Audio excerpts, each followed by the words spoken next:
So SPSS and SAS are both about the same age, and I'm about the same age. SPSS came out in 68, which is my birth year, and SAS came out in 71, I think, if I'm not getting the years mixed up. So for quite a long time, if we're talking like punch card days, that was it. It was those two. By the time you get to my undergraduate career, would have been late 80s. I graduated in 91.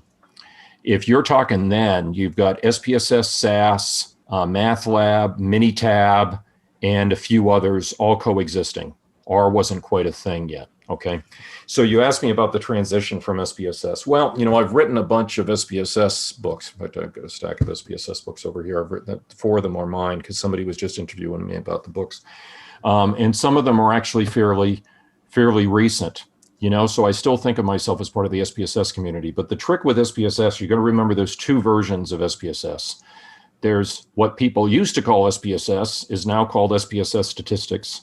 And what used to be called Clementine, that software that I was telling you about that some people might not know, is called SPSS Modeler. So SPSS is really the stats package and the machine learning package. So the quick version is in 2009, IBM bought SPSS. And SPSS went from being the #1 dominant product line of a $500 million company to a rounding error in a huge company, right? And I knew that my career was going to change, but I think this experience is one of the reasons why I tell folks to not fall in love with R, Python, or whatever, because, you know, if you're in this game, you know, depending on how you start counting, I'm between 25 and 30 years now, you know, depending on you kind of start with the machine learning stuff, or if you want to start with consulting, maybe it's more with like 20 years. But if you start with like those earliest stats projects and my first mastering of SPSS, it's like going on 30 years, you know, things will change. So in 2009, this was like a crisis. This was like, I know things are going to change. I don't think SPSS is going away, but I'm not quite sure what my relationship's going to be to IBM. Boy, does that mean that like I have to learn something new? And I think a lot of people fall for that trap. They throw all their energy into one thing, thinking that they're going to get a whole career out of that. And I can tell you it's not going to happen. So I panicked probably a little bit more than I had to. It was a while before things changed, but I suddenly realized that it was all for the best anyway.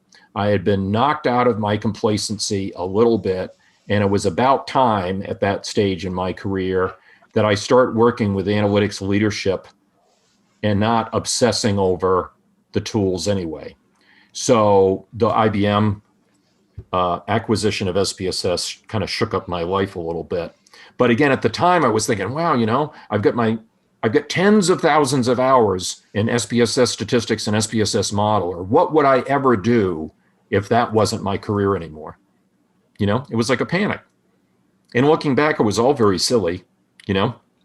Yeah. And it turned out to be, I thought it was going to be this sudden process. It turned out to be a very slow process. So I started to do more and more project leadership, and I was less hands-on anyway. So I really had nothing to worry about. And KNIME is an open source predictive analytics workbench. Just showing that because I got my pen stuck in there on the desk here, but it's a great piece of software, and it's an open source. It's not like an open source version of Modeler, but it physically resembles Modeler, as many packages do. Alltrix, Data Robot, KNIME.